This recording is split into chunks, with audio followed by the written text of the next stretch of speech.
No hay hombre que tenga potestad sobre el espíritu para retener el espíritu, ni potestad sobre el día de la muerte, y no valen armas en tal guerra. Ni la impiedad librará al que la posee. Bendiciones. Bienvenido. En este momento quiero hablar acerca del fin de la muerte. Lo que acabamos de leer está escrito en Eclesiastés capítulo 8, versículo 8. Muchas cosas se dicen acerca de la muerte, pero yo quiero hablar hoy acerca de la causa de la muerte, algunos aspectos generales de la muerte, a dónde van los muertos. Después de esto hablaremos acerca del único antídoto que existe contra la muerte y la guerra perdida de la muerte. Así que le invito a compartir este mensaje con sus familiares, amigos, allegados en general, para que juntos podamos explorar un tema quizás tan confuso a través de la Biblia. Primero que todo, quiero hablar acerca de la causa de la muerte. Nosotros estamos acostumbrados a nuestro alrededor a escuchar a muchas personas que quieren inculpar a Dios por la muerte, ¿no? Si Dios es tan bueno, ¿por qué permite la muerte? Yo quiero decirle que precisamente al contrario, fue el hombre quien se hizo merecedor de esa consecuencia.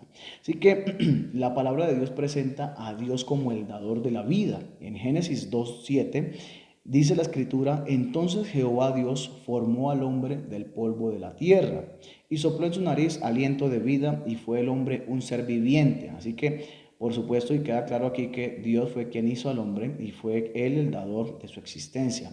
Además que Dios haya hecho al hombre, también le dio una orden y un mandamiento mientras estaba allá en el paraíso, mientras estaba en Edén. Y le dice en Génesis 2:16 y 17: y mandó Jehová Dios al hombre diciendo: de todo árbol del huerto podrás comer, mas del árbol de la ciencia del bien y del mal no comerás, porque el día que de él comieres, ciertamente morirás. Así que Dios le dio la vida al hombre, aparte de eso lo puso a vivir en un lugar maravilloso conocido como Edén, lo puso a administrar ese lugar, le dijo que podía comer y deleitarse de todos los frutos que existían, excepto de un fruto especial que era el fruto del árbol del conocimiento o de la ciencia, del bien y del mal. Así que el hombre desobedece el mandamiento divino y como consecuencia viene a cumplirse lo que Dios le había advertido, viene la muerte. En Génesis 3:17 dice la escritura: y al hombre dijo: por cuanto obedeciste a la voz de tu mujer y comiste del árbol de que te mandé diciendo: no comerás de él, maldita será la tierra por tu causa. Con dolor comerás de ella todos los días de tu vida. Espinos y cardos te producirá, y comerás plantas del campo. Con el sudor de tu rostro comerás el pan hasta que vuelvas a la tierra. Escuche la consecuencia de haber desobedecido a Dios. Porque de ella fuiste tomado, pues polvo eres y al polvo volverás.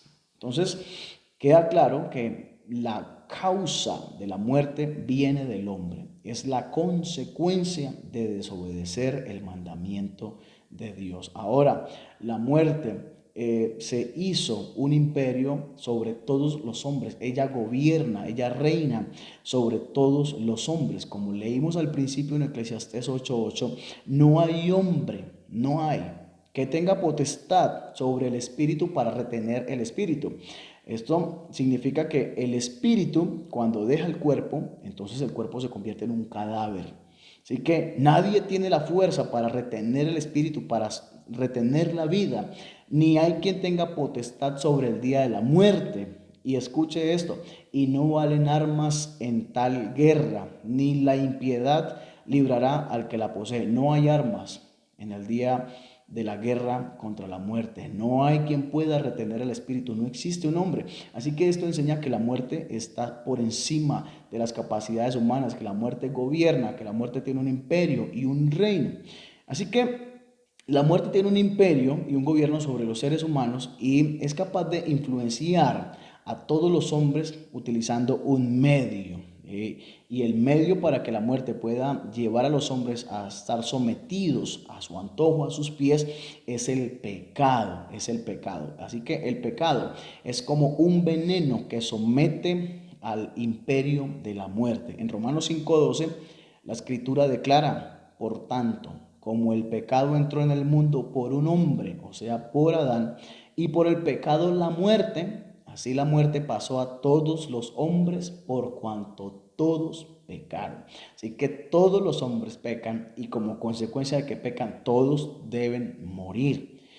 Por otro lado, si la muerte es un reino, es un imperio, es un gobierno, debe tener un gobernante y un rey. Y el rey del imperio de la muerte es conocido como Satanás. Él es quien sedujo al hombre para que desobedeciera a Dios, para que pecara.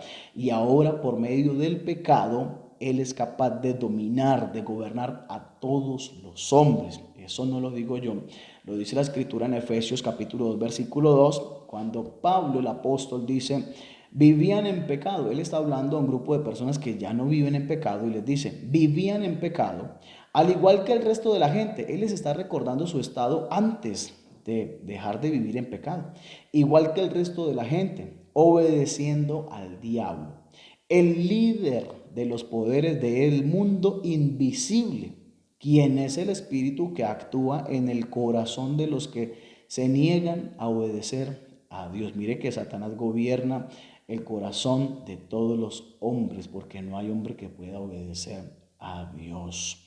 Así que el rey del imperio de la muerte es el diablo, y él utiliza el pecado para llevar a los hombres a la muerte, para matarlos eternamente.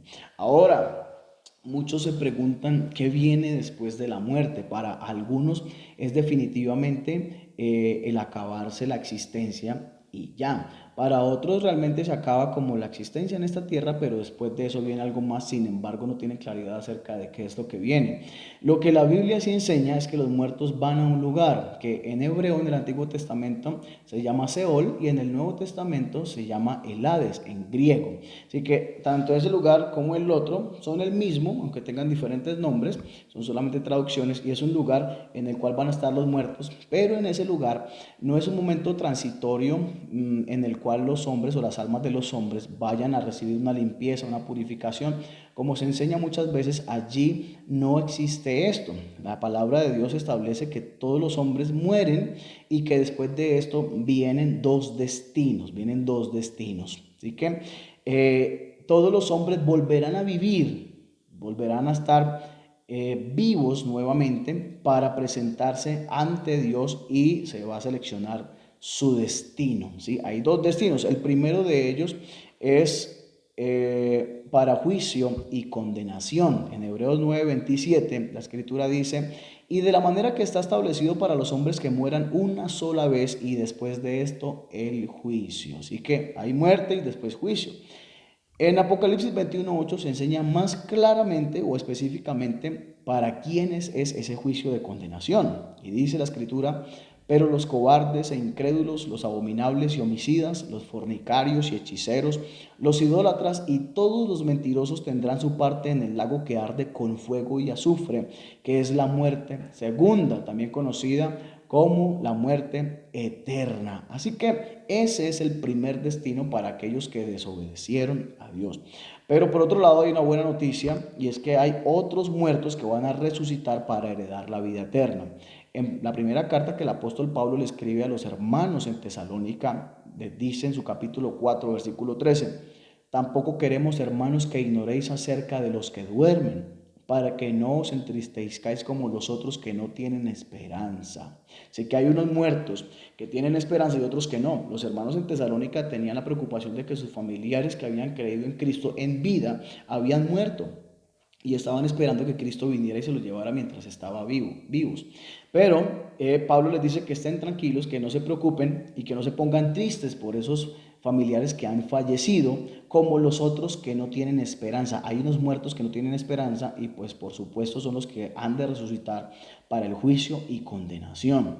Y le sigue diciendo, porque si creemos que Jesús murió y resucitó, así también traerá Dios con Jesús a los que durmieron en él. Hay unos muertos que duermen en Cristo y hay otros que no duermen en Cristo. Entonces, sí existen dos destinos, y estos dos destinos concuerdan con las palabras precisas que Jesucristo mismo dice allá en Mateo 7:13. Dice, entrad por la puerta estrecha, porque ancha es la puerta y espacioso el camino que lleva a la perdición, y muchos son los que por ella entran. Porque estrecha es la puerta y angosto el camino que lleva a la vida, y pocos son los que la hallan. Mire, hay dos caminos, uno angosto, se tiene que pasar por una puerta estrecha y llega a la vida eterna. Y hay otro camino que es ancho, va por una puerta ancha, muchos son los que van por ella y muchos son los que se pierden. Así que la palabra de Dios sí establece que los muertos se van a levantar y van a recibir un destino de dos que existen. Pero la buena noticia en este mensaje es que hay un antídoto. Como estamos viendo, hay unos que van a recibir la vida eterna después de que mueren. ¿Y cómo se hace para llegar allá? Pues la verdad es que la muerte tiene un antídoto, el pecado tiene un antídoto, Satanás tiene un antídoto y ese antídoto es únicamente Cristo. No hay otro medio por el cual un hombre pueda venir y ser heredero de la vida eterna o vivir eternamente, sino solamente por Cristo. Él mismo lo dice allá en Juan 11:25 cuando dice: Jesús le dijo: yo soy la resurrección y la vida. El que cree en mí, aunque esté muerto, vivirá. Así que la resurrección y la vida, resucitar para vivir, es Él, no hay otro, es Él. Y sigue diciendo: y todo aquel que vive y cree en mí no morirá eternamente.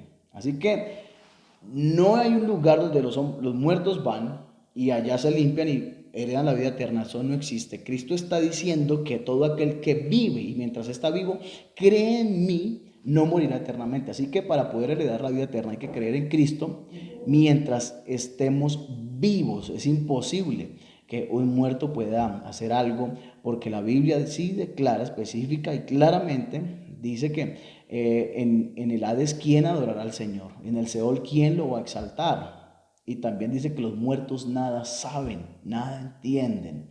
Nadie puede hacer nada en ese lugar. Así que el antídoto contra el pecado es Jesucristo. Y como Él es el antídoto contra el pecado, contra la muerte, contra el infierno, Él destruye a la muerte, Él vence a la muerte y la muerte por fin encuentra una guerra perdida.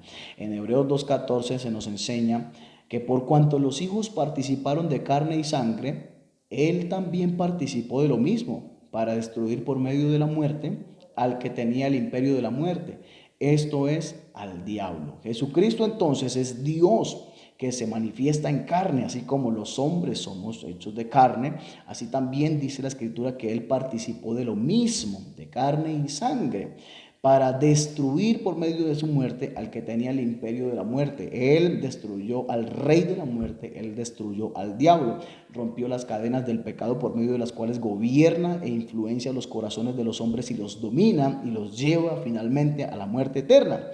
Entonces la pregunta que queda es, bueno, ¿y cómo hago yo para que pueda ser efectivo ese antídoto en mi vida y en mi alma? ¿Cómo hago para que Jesucristo venga a ser ese beneficio contra el pecado que puede llegar a gobernar mi vida? En Hechos 3:19, el apóstol Pedro enseña cómo aplicarse el antídoto. Dice: arrepentíos y convertíos para que sean borrados vuestros pecados, para que vengan de la presencia del Señor tiempos de refrigerio. Mira, hay que arrepentirse y hay que convertirse. Lo primero es dejar de pecar, o sea, arrepentirse significa morir al pecado definitivamente, nunca más volver a pecar. Arrepentirse significa anhelar hacer lo bueno para Dios, y convertirse significa empezar a hacer lo bueno de todo corazón, es empezar una vida únicamente para Dios, únicamente para el Señor. Por otro lado, el antídoto se aplica completamente en Hechos 2:38. Dice Pedro: arrepentíos y bautícese cada uno de vosotros en el nombre de Jesucristo para el perdón de los pecados y recibiréis el don del Espíritu Santo. Así que lo que el hombre necesita es dejar de pecar, es empezar a vivir una vida en santidad para Dios, y necesita bautizarse en su nombre para el perdón de los pecados. Es allí donde se perdonan los pecados. Jesucristo es nuestro sustituto, Él es el sustituto de todos los pecadores. A Él la muerte no lo pudo retener porque Él es santo. La paga del pecado es muerte, pero a Él nunca se le pagó con la muerte porque nunca pecó. Por lo tanto, la muerte tuvo que soltarlo y Él resucitó con poder.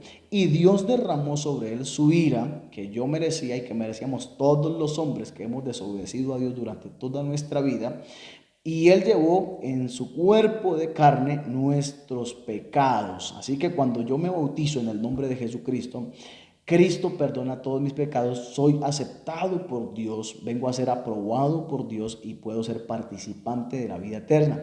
Soy participante del antídoto contra la muerte, contra el pecado, contra el infierno y contra Satanás. Con este mensaje te dejo y te invito a reflexionarlo y a que seas participante de la vida eterna. No puedes tener vida eterna, no puedes ser heredero del destino eterno de vida y de bienestar junto a Dios, sino únicamente participando del arrepentimiento, de la conversión y del bautismo en el nombre de Jesucristo. Dios te bendiga.